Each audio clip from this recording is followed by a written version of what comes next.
Well, good afternoon and welcome everyone. Welcome to Loch Earn. I always said that the whole point of this meeting in Loch Earn is to fire up our economies and drive growth and prosperity around the world, to do things that make a real difference to people's lives. And there is no more powerful way to achieve that than by boosting trade. And there's no better way than by launching these negotiations on a landmark deal between the European Union and the United States of America. A deal that could add as much as £100 billion to the EU economy, £80 billion to the US economy, and as much as £85 billion to the rest of the world. And we should be clear about what these numbers could really mean. 2 million extra jobs, more choice and lower prices in our shops. We're talking about what could be the biggest bilateral trade deal in history.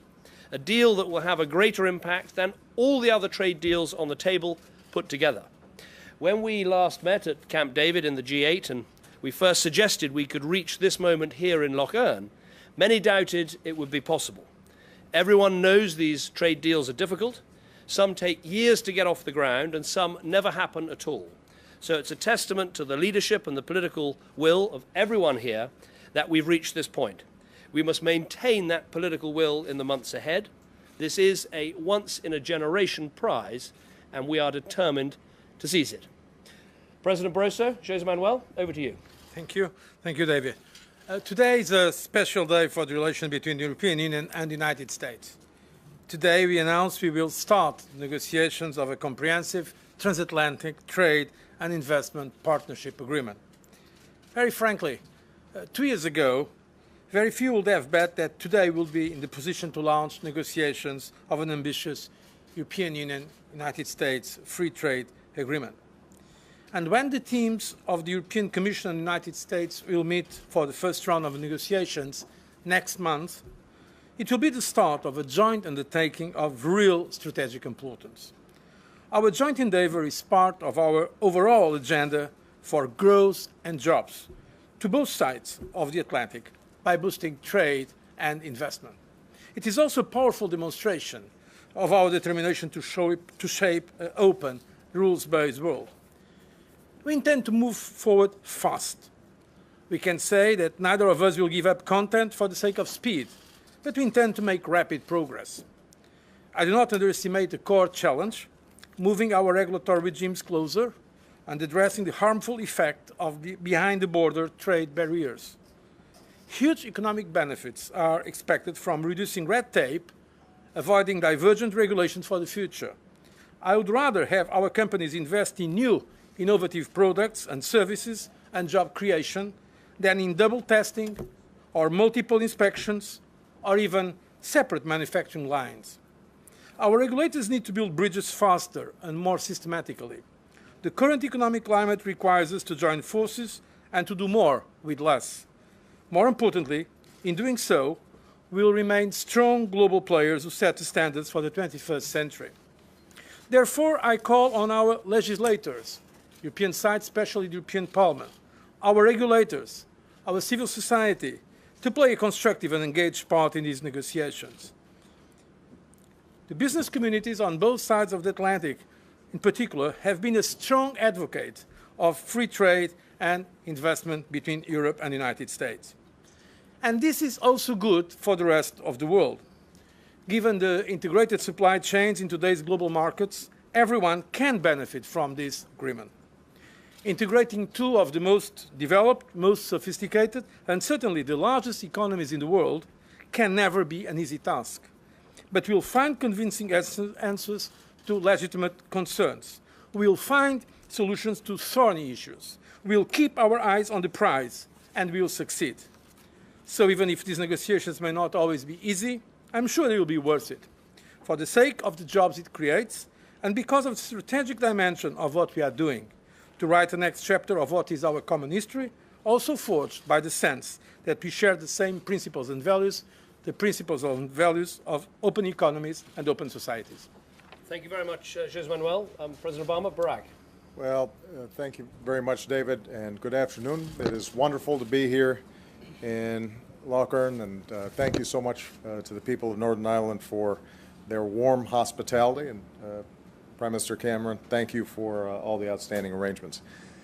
Among the things we'll discuss here are promoting new growth and jobs on both sides of the Atlantic. And I'm pleased to join these leaders to announce the launch of negotiations on a new trade agreement that will help us do just that. The Transatlantic Trade and Investment Partnership, also known as TTIP.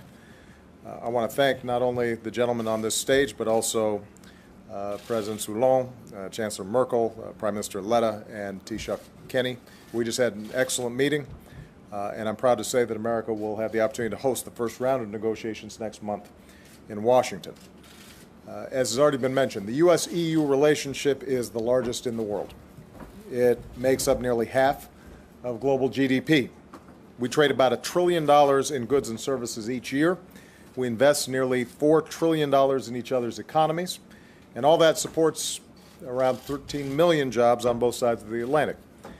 And this potentially groundbreaking partnership would deepen those ties. It would increase exports, decrease barriers to trade and investment.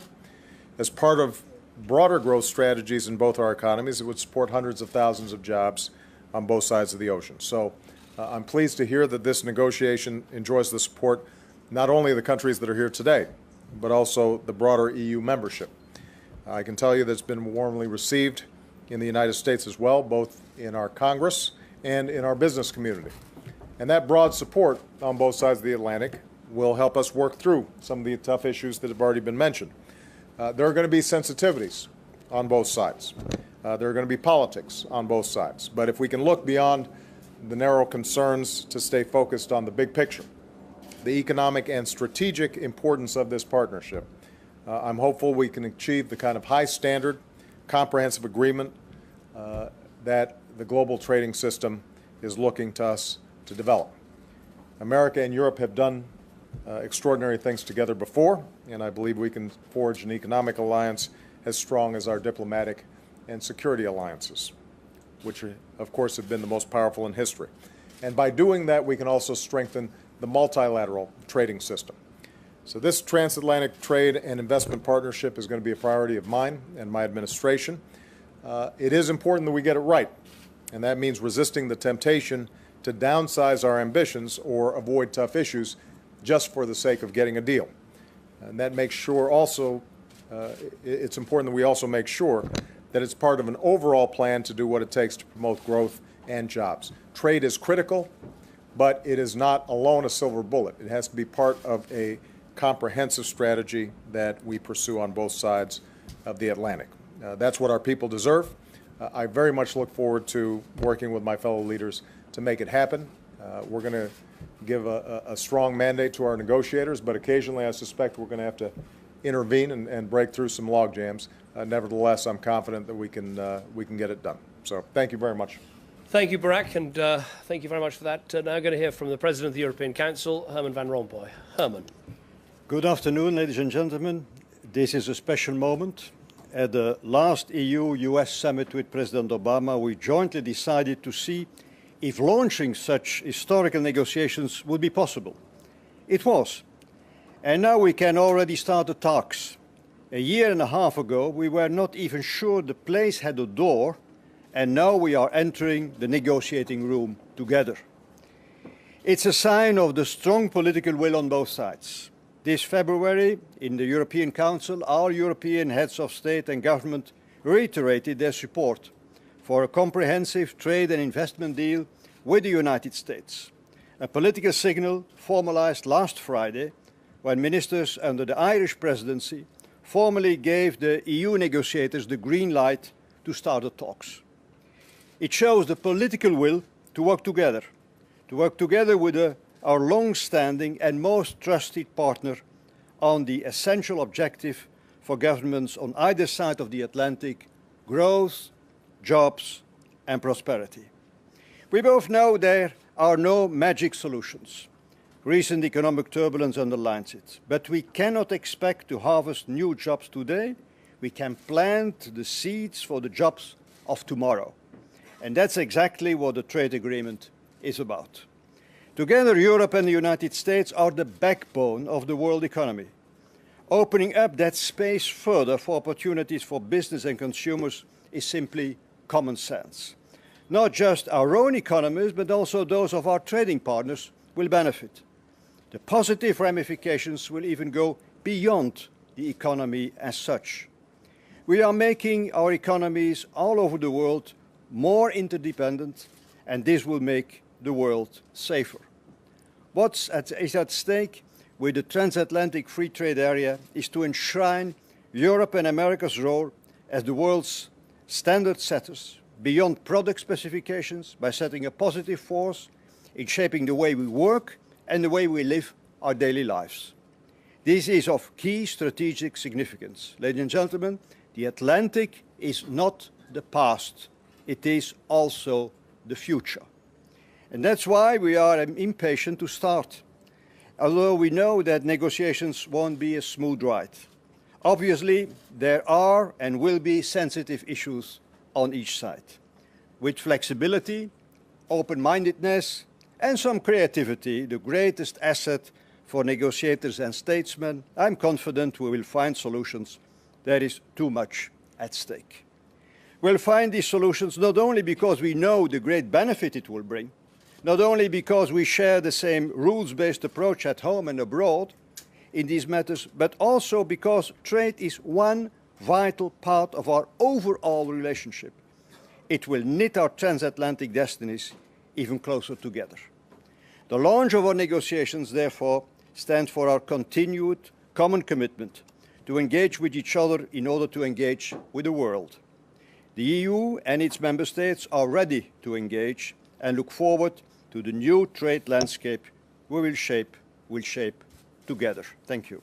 Thank you very much, Herman. We'll be now welcoming the other guests to the G8, and we'll be taking questions at the end of the G8, at the end of our discussions. Thank you very much indeed. Thank you, everybody.